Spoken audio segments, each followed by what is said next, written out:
4. பூனைக்கு இடம் கொடுத்து மாண்ட கழுகு. கங்கை கரையில் திரிகூட மலை என்று ஒரு மலை இருந்தது. அதற்கப்பால் ஒரு பெரிய இத்தி மரம் இருந்தது.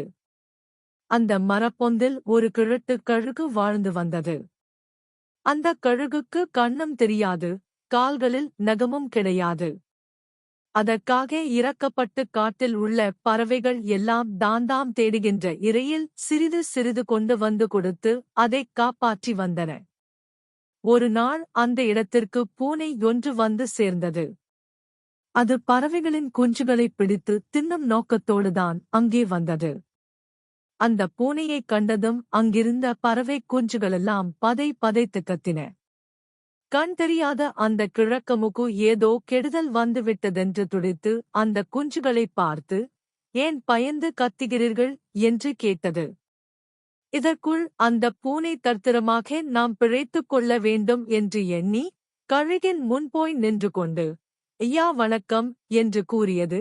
நீ யார் என்று கழுகு கேட்டது. நான் ஒரு பூனை, எனது பூனை. நீ இப்பொழுதே இந்த இடத்தை விட்டு ஓடிப் போய்விடு. இல்லையானால் உன் உயிர் போய்விடும் என்று கழுகு எச்சரித்தது. ஐயா கழுகாரே, முதலில் என் கதையைக் கேளுங்கள். அதன்பின் நீங்கள் என் மேல் அன்பு கொண்டாலும் சரி.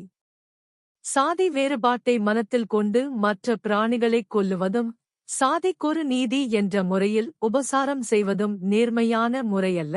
அவனவன் கொண்டுள்ள ஒழுக்கங்களைக் கண்ட பின்பே எது செய்ய வேண்டுமோ அது செய்ய வேண்டும் என்று பூனை கூறத் தொடங்கியது. டி, இங்கு எதற்காக வந்தாய்? அதை முதலில் சொல் என்றது கழுகு. நான் கங்கைக் கரையில் வாழ்கிறேன்.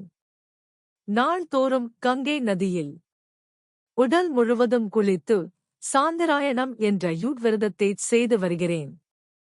நீர் மிகுந்த புண்ணியவான் என்று கேள்விப்பட்டேன். அதனால் உம்மை பார்த்து போகவே புறப்பட்டு வந்தேன். ஏனெனில் வயது முதிர்ந்த அறிவாளிகள் எங்கிருக்கிறார்கள் என்று யூட் கேட்டு அவர்களிடம் தர்மோபதேசம் கேட்பது ஒருவனுடைய கடமை என்று தர்மசாத்திரம் படித்தவர்கள் எல்லோரும் சொல்லுவார்கள். உம்மிடம் அரங்கேட்க வந்த என்னை நீர் கொல்ல நினைத்துவிட்டீர். இது சரியா? பகைவர்களும் கூட தம்மை அடுத்தவர்களுக்கு நன்மையே செய்வார்கள். பகை கொண்டு தன்னை வெட்ட வருபவனுக்கும் மரம் நிழல் கொடுத்து களைப்பாற்றும். நிலவு தீயவன் வீட்டிற்கும் வெளிச்சம் கொடுக்கிறது. பெரியவர்கள் புதியவர்கள் யார் வந்தாலும் அவர்களுக்கு உபகாரம் செய்வார்கள்.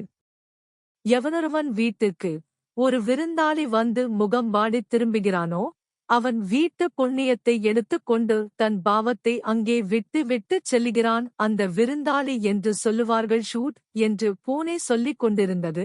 ஆனால் இறைச்சி அருந்துவதும் அதற்காக உயிர்களைக் கொல்லுவதும் உங்கள் குலத்துக்குரிய குணம் அல்லவா என்று கிழட்டு கழுகு கேட்டது. சிவ சிவா, என்ன தீய உரை! பஞ்சமா பாதகத்தில் பெரிய பாவம் கொலை பாவம். அப்பாவம் செய்பவர்கள் தீய நரகம் அடைவார்கள். அறநூல்கள் பல அறிந்துள்ள நான் இத்தீய கொலை தொழிலை விட்டுவிட்டேன்.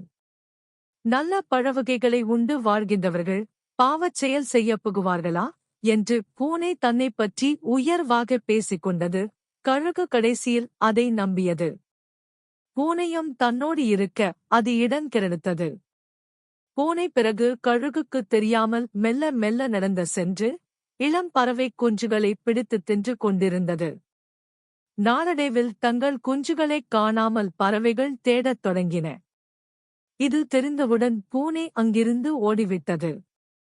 தங்கள் குஞ்சுகளைத் தேடி வந்த பறவைகள் கழுகிருக்கும் பொந்தில் வந்து பார்த்தன. பூனைதான் கொன்று தின்ற குஞ்சுவின் எலும்புகளையும் சிறகுகளையும் கழுகு பொந்தின் எதிரிலே போட்டு வைத்திருந்தது.